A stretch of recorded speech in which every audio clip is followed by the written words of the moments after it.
I don't know if most of the scholars that I've talked to think Jesus actually historically was an exorcist who was out here trying to actually cast out demons.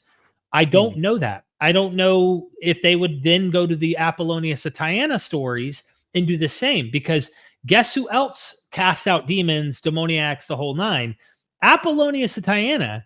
And there's a book by Wendy Cotter who documents all of the primary sources to the claims of Jesus's, exorcisms, how in the Second Temple Judaism, you had these stories rising where Solomon had the power over demons, and there's all sorts of Jewish lore connected to exorcising demons. But where does this come from?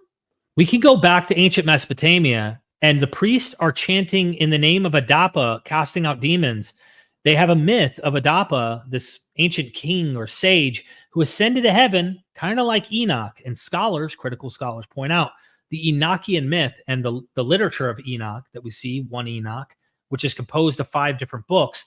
It comes from this long-standing tradition of Mesopotamian knowledge and sage going to heaven, getting this wisdom from the gods and bringing it down to mortals and teaching them the ways of mankind, how to create war and how to agriculture and women wearing makeup and stuff.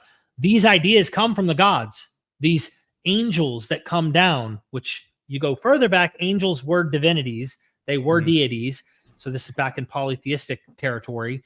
But I'm making the point that, I don't think most of these scholars think historically Jesus actually was an exorcist. That may be just a literary thing. He could have been. Wouldn't change anything. I know some exorcists on TV that have done some pretty con type stuff. You could find the idea of Benny Hinn in Antiquity.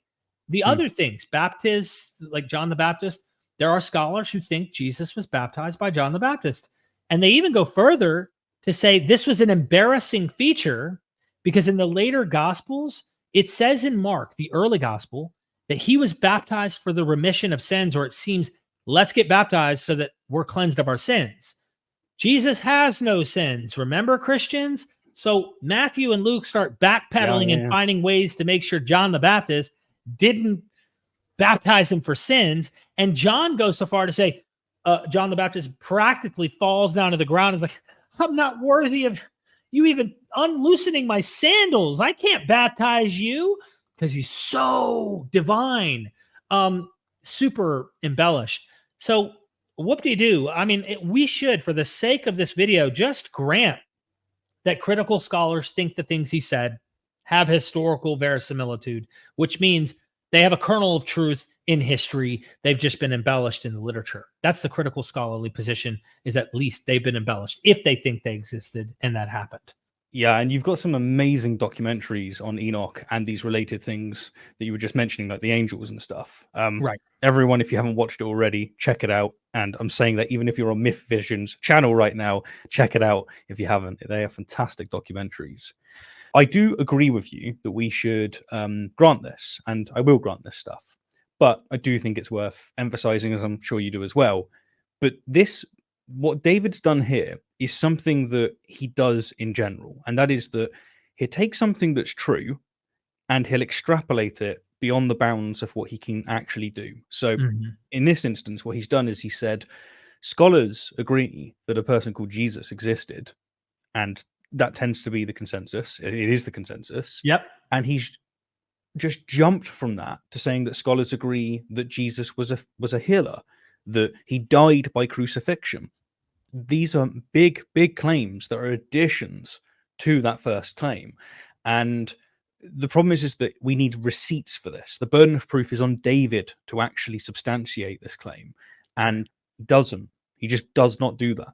Right. I can't substantiate that Jesus existed. I can't prove, right, that he was crucified. I can give you almost like a subjective, reason based on the data why that makes better sense than the alternative, in my view. At the same time, I can't prove it. There's no way for me to prove this. And it gets worse the more we're just dealing with, did the guy actually exist? And was he crucified? And was he possibly baptized by this guy we call John the Baptizer?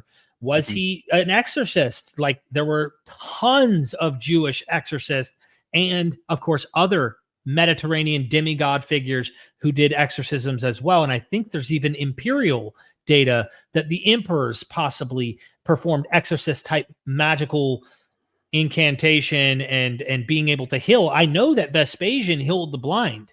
I know for a fact there are 3 sources in Roman historians that say Vespasian, and I'm not sure if it's the father Vespasian or Titus, his son, who's also called Vespasian, healed a blind man and a guy with a withered hand in the temple of Serapis, the Serapian temple. He stepped on the withered man's hand and it was healed. He spit, that sounds kind of familiar, in the eyes, or in his, I think in his hands, and then touched the eyes, or spit in their eyes of the man, and his blindness was cured. So do we believe that of him?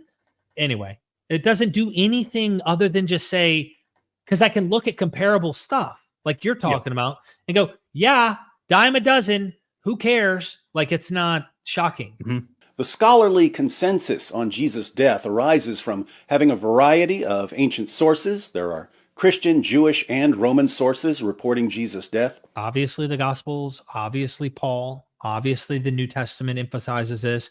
And then, yes, there are Roman sources outside of that, and even Jewish sources that you get in the Mishnah, the Talmud later that document about Jesus being crucified.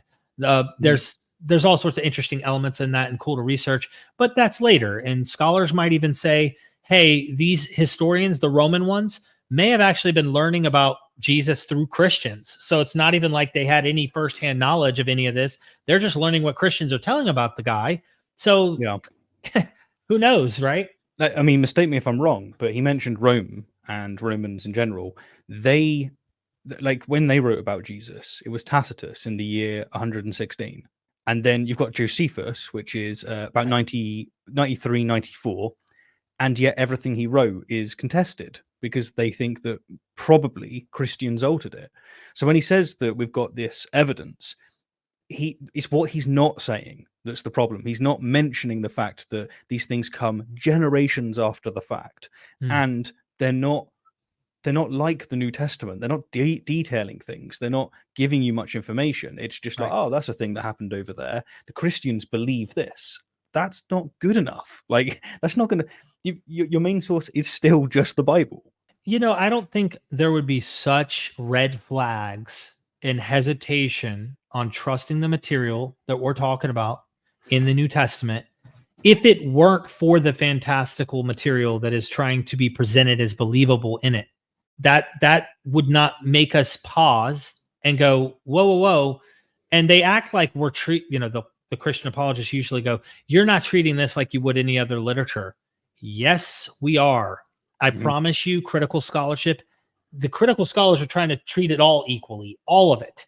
And when I look at Suetonius and see him fabricating information about Augustus in a fantastic manner, I am questioning, did any of this happen? Is there any truth to any of these things? We're lucky enough, though, to have documents that actually are mundane about these emperors. They're not fantastical, written in like mythoid type literary genre that looks kind of legendary with a mix of verisimilitude.